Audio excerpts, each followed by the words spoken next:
Hello everyone. आजच्या सेशनमध्ये आपण परफेक्ट टेन्स विषयी काही महत्त्वाच्या गोष्टी बघणार आहोत. मागच्या सेशनमध्ये आपण कंटिन्युअस टेन्स आणि मग पास्ट, प्रेझेंट आणि फ्युचर कंटिन्युअस टेन्स काय असतं आणि त्याचा उपयोग कसा केला जातो हे बघितलं. त्याचप्रमाणे आज आपण परफेक्ट टेन्स म्हणजे पास्ट, प्रेझेंट, फ्युचर हे मुळात का असतात आणि त्याचा उपयोग कसा केला जाईल हे बघूया. अंडरलाईन नियम सेमच आहे, मग कोणताही काळ असू देत. माझं मनातलं मराठी वाक्य जर मला इंग्लिशमध्ये बनवायचं असेल, मग ते वाक्य कोणत्याही काळात असू देत, 12 पैकी कोणत्याही काळात, ते वाक्य बनवण्यासाठी ज्या नियमाचा आपण वापर करणार आहोत तो नियम म्हणजे क्रिकेटर रूल. क्री म्हणजे क्रिया शोधणे. जे कोणतं माझं मनातलं मराठी वाक्य आहे त्या वाक्यामध्ये क्रिया दर्शवणारा शब्द कोणता आहे हे बघणं. त्यानंतर जी शोधलेली क्रिया आहे त्या क्रियेचा काळ काय आहे हे शोधणं. त्यानंतर शोधलेल्या क्रियेला प्रश्न विचारणं, कोण किंवा कोणी. त्या प्रश्नाचे जे उत्तर येईल त्याच्या मदतीने वाक्यातला सब्जेक्ट ओळखणं. हे केल्यानंतर उरलेलं वाक्य म्हणजे काय? ऑब्जेक्ट. उरलेल्या वाक्याला ठराविक लहान भागात तोडणं आणि अशा प्रकारे तोडणं की प्रत्येक भागात एका वेळेला जास्तीत जास्त एकच प्रेपोजिशन असेल आणि मग हे संपूर्ण वाक्य रचणं. इंग्लिशमध्ये वाक्याची रचना कशी असते? बहुतेक वेळेला वाक्याची सुरुवात कर्त्यानी होते आणि कर्त्याला नेहमी चिकटून वाक्यातला अँकर वर्ड असतो. बरेचदा वाक्यांमध्ये कर्त्याच्या अगोदर काही शब्द असतात जे आपण मागच्या वेळेला बघितले की वाक्याच्या सुरुवातीला ठेवा काय किंवा वाक्याच्या शेवटाला न्या काय काही फरक पडत नाही. पण सर्वात महत्वाचं काय, मी लिहिलेली किंवा बोललेली इंग्लिश समोरच्याला समजण्यासाठी माझ्या वाक्यातला सब्जेक्ट आणि माझ्या वाक्यातला अँकर वर्ड हा नेहमी एकत्र आला पाहिजे. आणि नुसतं एकत्र येऊन चालणार नाही, तर वाक्यातला जो अँकर वर्ड आहे तो योग्य काळातही असला पाहिजे. पुढे जाऊया. सिंपल टेन्स बघूया. सिंपल टेन्स मध्ये पहिल्या वाक्यामध्ये फक्त क्रिया आहे, दुसऱ्या वाक्यामध्ये फक्त पॉवर वर्ड वन आहे, आणि तिसऱ्या वाक्यामध्ये पॉवर वर्ड 2 आहे. आपण वाक्याचा काळ सिंपल आहे हे कसं ठरवतो? आपण वाक्यातला शेवटचा शब्द बघतो.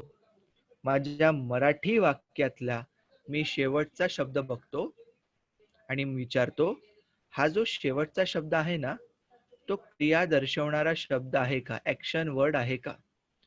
जर शेवटचा शब्द ऍक्शन वर्ड असेल तर ते वाक्य 100% सिंपल टेन्स असतं.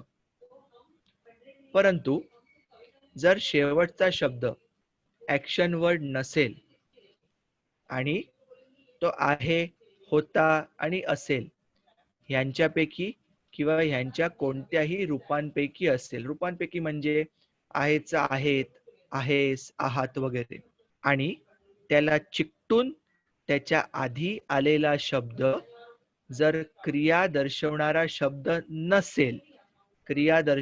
शब्द नसेल तरीही ते वाक्य होतं सिंपल प्रेझेंट टेन्स.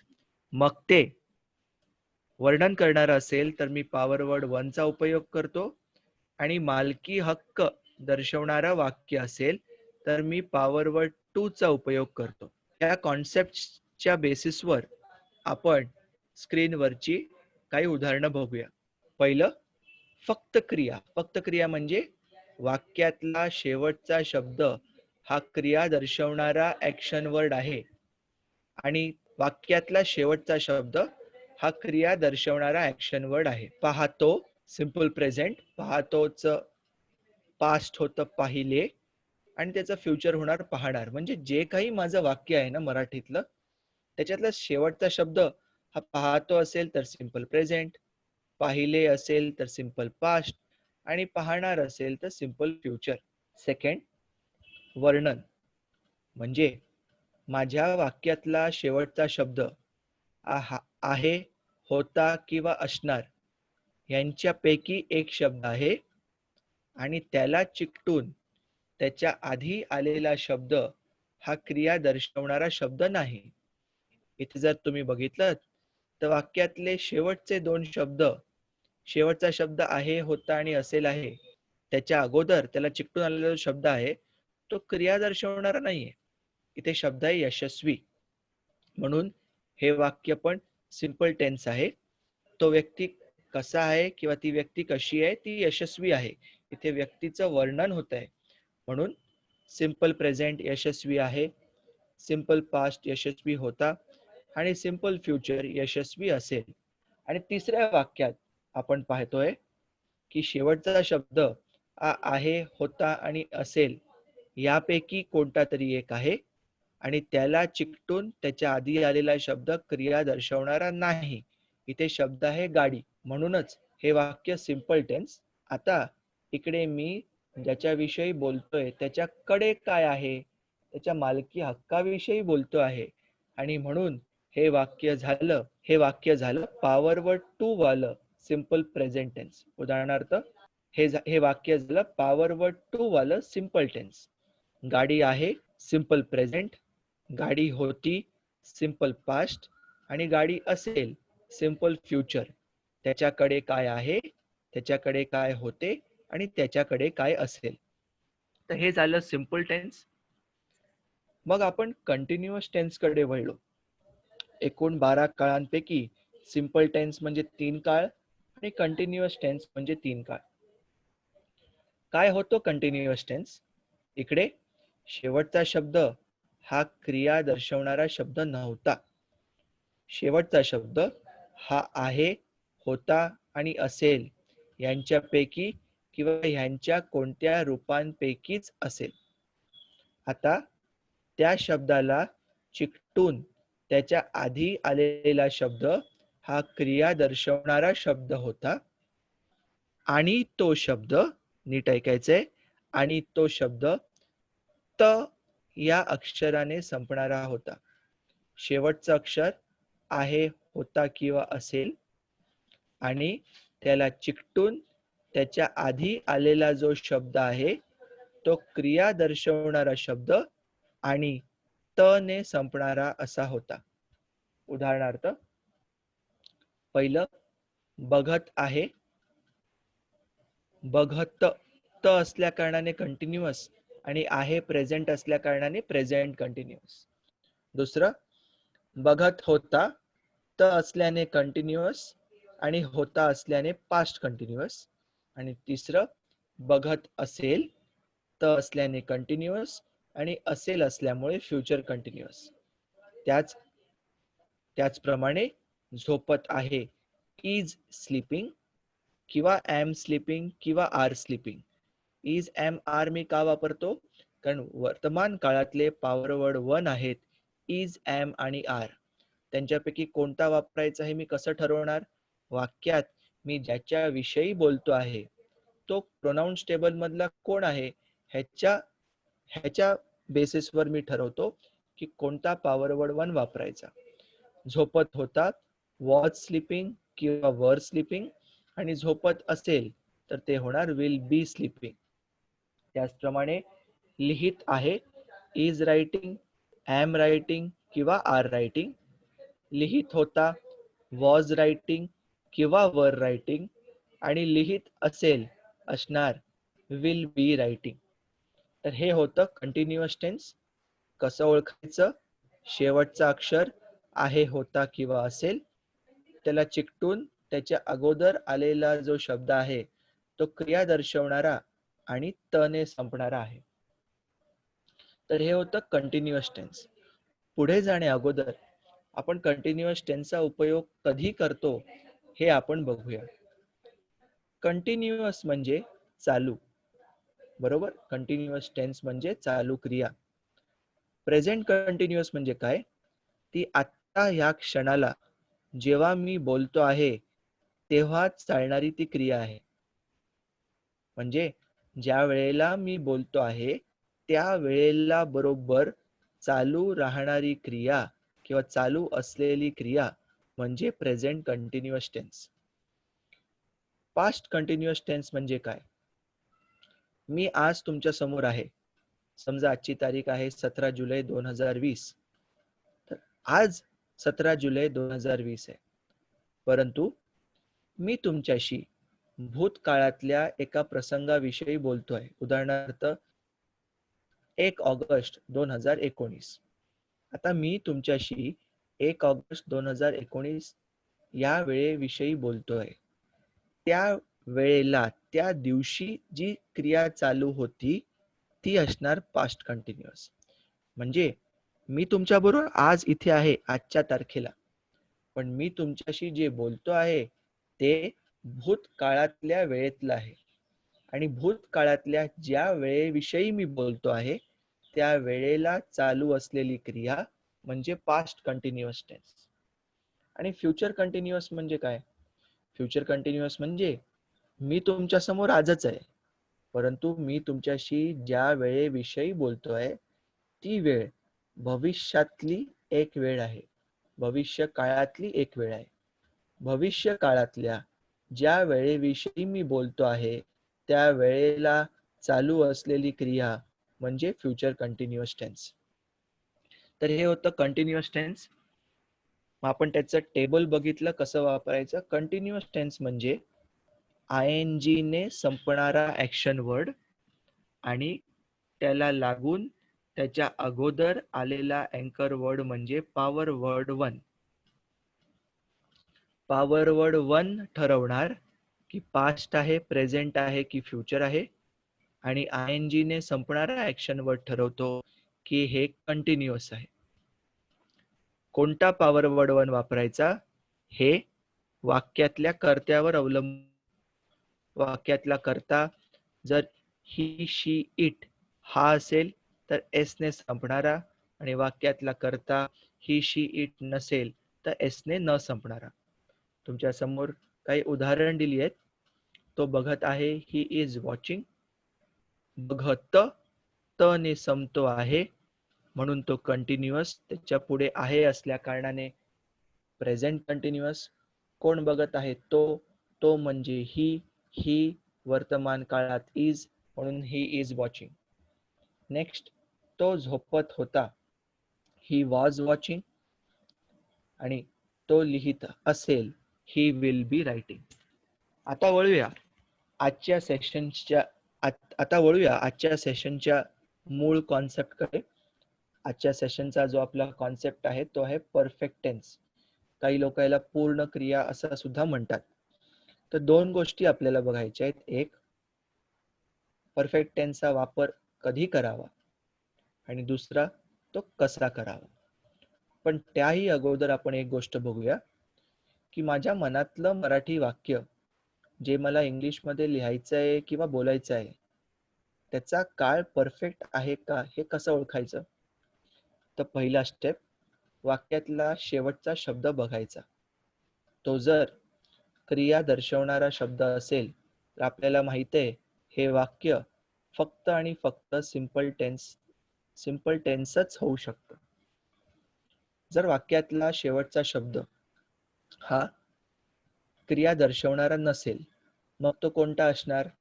आहे, होता, असेल ह्यांच्यापैकी एक किंवा ह्यांच्या अनेक रूपांपैकी एक.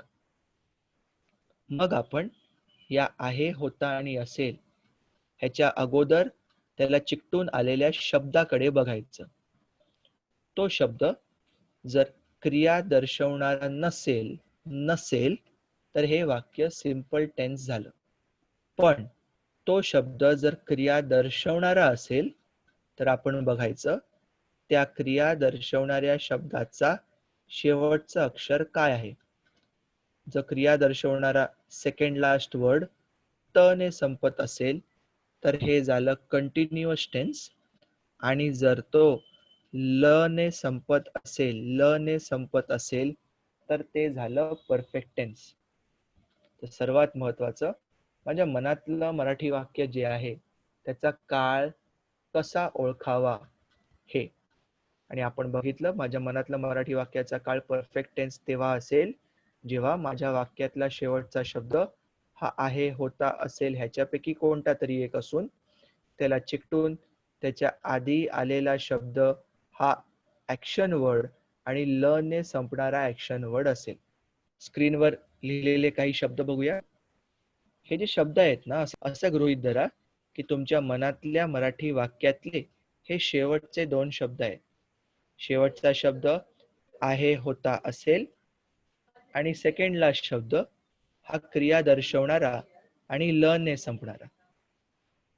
तर समोर आहे बघितला आहे, शेवटचा शब्द आहे, त्याच्या आधी चिकटून आलेला शब्द ऍक्शन वर्ड आणि तो ल ने संपणारा.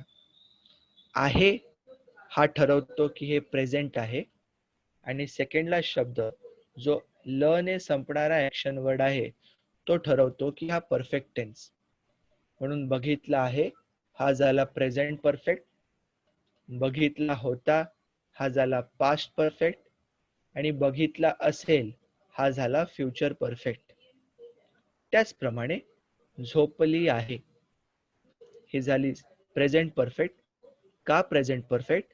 शेवटचं वाक्य आहे हा ठरवतो प्रेझेंट आणि त्याच्या आधीचं अक्षर ल ने संपणारा ऍक्शन वर्ड हा ठरवतो परफेक्ट, म्हणून हे झालं प्रेझेंट परफेक्ट. झोपली होती पास्ट परफेक्ट आणि झोपली असेल फ्युचर परफेक्ट. तर तुमच्या समोर स्क्रीनवर प्रेझेंट, पास्ट, फ्युचर मधले परफेक्ट टेन्स कसे असतात हे तुम्हाला दिसतंय. आता आपण पटकन बघायचं आणि पुढे मी तुम्हाला टेबलमध्ये सुद्धा दाखवणार आहे की ज्याप्रमाणे आपण कंटिन्युअस टेन्सचा वापर पॉवर वर्ड 1 अधिक ऍक्शन वर्ड आयएनजी या रूपाने केला आहे, त्याचप्रमाणे आपण परफेक्ट टेन्सचा वापर कसा करतो ते बघा.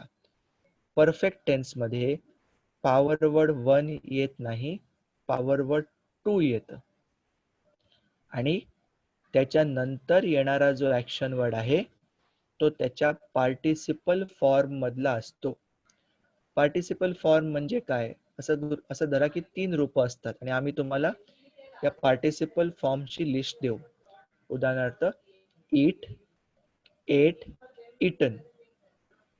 तर काही काही ठिकाणी जे पास्ट रूप असतं आणि जे पार्टिसिपल रूप असतं ते वेगवेगळं असतं. त्याच्यामुळे ईट, एट, इटन किंवा स्लीप, स्लेप्ट आणि स्लेप्ट. दुसऱ्या उदाहरणात पास्ट टेन्स आणि पार्टिसिपल रूप हे सेम होतं, पण आपल्याला पार्टिसिपल रूप घ्यायचंय. त्याच्यामुळे मला माहित पाहिजे की प्रत्येक क्रियेचं पार्टिसिपल फॉर्म काय असतं. Drink, drank, drunk, see, saw, seen, talk, talked, talked, speak, spoke, spoken. जर मला ऍक्शन वर्ड्सचा पार्टिसिपल रूप माहित नसेल तर परफेक्ट टेन्सचं वाक्य बनवणं अशक्य.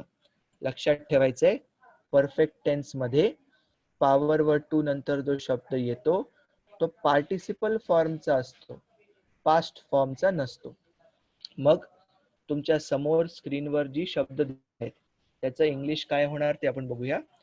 बघितला आहे. आता मला कळलं हे वाक्य प्रेझेंट परफेक्ट आहे. प्रेझेंट टेन्स मधला पॉवर वर्ड 2 कोणता? हॅज किंवा हॅव. कोणता वापरणार तुम्ही? ते कोण ठरवतो? वाक्यातला कर्ता. वाक्यातला कर्ता जर प्रोनाउन्स टेबल मधला ही, शी, इट असेल तर मी एस ने संपणारा पॉवर वर्ड 2 घेईन आणि वाक्यातला कर्ता जर ही, शी, इट नसेल तर एस ने न संपणारा म्हणजे हॅव अ पॉवर वर्ड 2 घेईन. बघितला आहे च होतं हॅज सीन किंवा हॅव सीन. बघितला होताच होतं हॅड सीन आणि बघितला असेलच विल हॅव सीन. त्याचप्रमाणे झोपली आहे हॅज स्लेप्ट, झोपली होती हॅड स्लेप्ट आणि झोपली असेल विल हॅव स्लेप्ट. बोलले आहे हॅज स्पोकन किंवा हॅज टॉक्ड. बोलले होते हॅड स्पोकन किंवा हॅड टॉक्ड, आणि बोलले असेल म्हणजे विल हॅव स्पोकन किंवा विल हॅव टॉक्ड. तर पुढे जाणे अगोदर आपण एक विचारूया स्वतःला, की जे तुम्हाला स्क्रीनवर दिसतंय ते बघून तुम्हाला वाटतंय की ज्या वाक्यांमध्ये हे शब्द येतील ते वाक्य थोडक्यात पूर्ण झालेलं वाक्य आहे. मग परफेक्ट टेन्स कधी वापरायचं आणि पास्ट टेन्स कधी वापरायचं, ही मनात शंका येऊ शकते. परंतु आपल्या केसमध्ये ती अडचण कमी आहे, कारण आपण मनातलं मराठी वाक्य इंग्लिशमध्ये बनवतोय. माझ्या मनातलं मराठी वाक्य कोणत्या काळात असलं पाहिजे हे मला माहित आहे, आणि इंग्लिशमध्ये मी त्याच काळातलं वाक्य बनवणार आहे. पण फरक माहीत असलेला चांगला. मी तुम्हाला पास्ट आणि प्रेझेंट परफेक्ट ह्याच्यामधला अंतर सांगतो. दोनही वाक्यांमध्ये पूर्ण झालेल्या क्रियेविषयीच बोललं जात आहे. परंतु सिंपल पास्ट टेन्स मध्ये पूर्ण झालेली क्रिया कोणत्या वेळेला झाली हे जर तुम्हाला माहित असेल, परंतु सिंपल पास्ट टेन्स मध्ये पूर्ण झालेली क्रिया ही कोणत्या वेळेला पूर्ण झाली आहे हे तुम्हाला माहित असतं. परंतु पूर्ण झालेली क्रिया कोणत्या वेळेला पूर्ण झाली हे माहित नसेल तर आपण सरसकट प्रेझेंट परफेक्टचा वापर करतो. पूर्ण झालेली क्रियेचा वेळ माहित असेल तर सिंपल पास्ट, आणि पूर्ण झालेल्या क्रियेची वेळ माहिती नसेल तर प्रेझेंट परफेक्ट. पास्ट परफेक्ट म्हणजे काय? मी तुम्हाला मगाशी पास्ट कंटिन्युअसचं वर्णन सांगितलं ना. मी तुमच्याशी बोलतोय आज, परंतु ज्या वेळेविषयी बोलतोय ती वेळ भूतकाळातली आहे. त्या भूतकाळातल्या वेळेला चालू असणारी क्रिया म्हणजे पास्ट कंटिन्युअस, आणि त्या भूतकाळातल्या वेळेला त्याच्या आधी पूर्ण झालेली क्रिया म्हणजे पास्ट परफेक्ट. मी तुम्हाला एक उदाहरण देतो. I had finished my lunch when he came. या वाक्यामध्ये मी काय सांगतोय? मी माझे जेवण संपवले होते जेव्हा तो आला. दोन वाक्य आहेत बघा, तो आला आणि जेवण संपवले. ह्याच्यापैकी जी क्रिया आधी झाली ती पास्ट परफेक्ट. आता कोणती क्रिया आधी झाली? जेवण संपण्याची क्रिया आधी झाली किंवा किंवा तो येण्याची क्रिया आधी झाली? तो आला, पण त्याच्या आधीच मी जेवण संपवले होते. म्हणून जेव्हा मी ह्याचं वाक्य बनवीन तेव्हा जेवण संपवले च होणार पास्ट परफेक्ट, आणि तो आला हा होणार सिंपल पास्ट मध्ये. म्हणून मी म्हणतो I had finished my lunch when he came. मी तुमच्याशी आज बोलतोय. मी तुमच्याशी भूतकाळातल्या त्या वेळेविषयी बोलतोय जेव्हा तो आला, आणि जेव्हा तो आला तेव्हा संपलेली क्रिया कोणती होती? माझं जेवण. म्हणून संपलेली क्रिया पास्ट परफेक्ट आणि येण्याची क्रिया सिंपल पास्ट. तर सिंपल पास्ट आणि प्रेझेंट परफेक्ट मधला फरक सांगितला. पास्ट परफेक्ट कधी वापरायचं हे सांगितलं. फ्युचर परफेक्ट विशेष त्रास देत नाही. मी तुमच्याशी आज बोलतोय, पण भविष्यातल्या एका वेळे संबंधी. त्या वेळेला जी क्रिया संपलेली असेल ती क्रिया त्यावेळेला जी क्रिया संपलेली असेल त्याचा वापर मी फ्युचर परफेक्ट ह्या टेन्स मध्ये करणार. एवढं सांगून आपण पुढे जाऊया. कंटिन्युअस सारखंच तुमच्या समोर परफेक्ट टेन्सचं सुद्धा टेबल आहे. आपण बघितलं की कंटिन्युअस मध्ये मी पॉवर वर्ड 1 चा वापर करतो आणि परफेक्ट टेन्स मध्ये मी पॉवर वर्ड 2 चा वापर करतो. हे जे टेबल आहे ना, हे आपलं पाठ पाहिजे. कोणत्या प्रोनाउन्स सोबत कोणता पॉवर वर्ड 1 आणि कोणता पॉवर वर्ड 2 जातो, सर्वात महत्वाचं हे. जर हे पाठ झालं तर दुसरं मला पाहिजे की परफेक्ट टेन्सची वाक्य बनवताना प्रत्येक ऍक्शन वर्डचं पार्टिसिपल फॉर्म. काही उदाहरणं दिली आहे. त्याने पाहिले आहे. He has watched. आहे म्हणून हॅज सॉरी आहे म्हणून हॅज किंवा हॅव असू शकतं, परंतु कोणी पाहिले आहे? त्याने म्हणजे सिंग्युलर पुरुष. ही म्हणून हॅज, आणि पाहिले म्हणून वॉच. तो झोपला होता. झोपला म्हणून स्लेप्ट. होता हा पास्ट मध्ये एकच होतो हॅड म्हणून ही हॅड स्लेप्ट आणि तो पोहोचला असेल. He will have reached. पोहोचला म्हणून रीच्ड आणि असेल म्हणून विल हॅव. आता काही उदाहरणं बघूया ज्यात आपण परफेक्ट टेन्स मधल्या मराठी वाक्यांना इंग्लिश मध्ये बनवणार आहोत. आपण सेम नियम वापरणार आहोत, त्याच्यामुळे थोडेसे पटकन हे वाक्य संपवीन. तुमच्या समोर वाक्य आहे, संतोषने मागच्या रविवारी टीव्ही बघितला होता. सर्वप्रथम वाक्यातला क्रिया दर्शवणारा किंवा क्रिया दर्शवणारे शब्द शोधायचे. नंतर त्या शब्दाचा काळ ओळखायचा. का झालं पास्ट परफेक्ट? शेवटचा शब्द आहे, होता, असेल यांच्यापैकी एक आणि त्याच्या अगोदरचा त्यातला चिकटून आलेला शब्द हा ऍक्शन वर्ड आणि ल ने संपणारा. प्रश्न विचारायचं, कोणी? उत्तर आलं तो सब्जेक्ट संतोषने. संतोष 1, बघितला होता 2. उरलेलं वाक्य तोडायचं. मागच्या रविवारी एक भाग, टीव्ही दुसरा भाग, 2 पासून 1 पर्यंत नंबर लिहायचे, 3 आणि 4 आणि वाक्य रचायचं. हे कसं रचलं जाणार?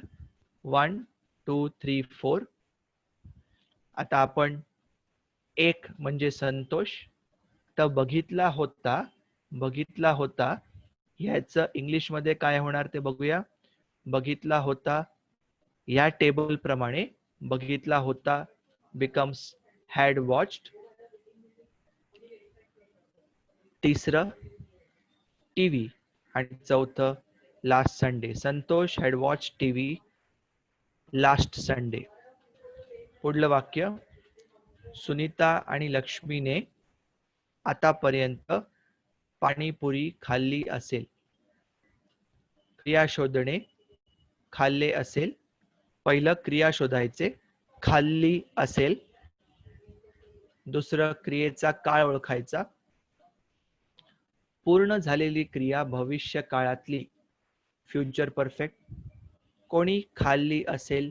सुनीता आणि लक्ष्मीने. सुनीता आणि लक्ष्मी 1, खाल्ली असेल 2. उरलेलं वाक्य तोडायचं. आतापर्यंत आणि पाणीपुरी, पाणीपुरी 3, आतापर्यंत 4. रचायचं.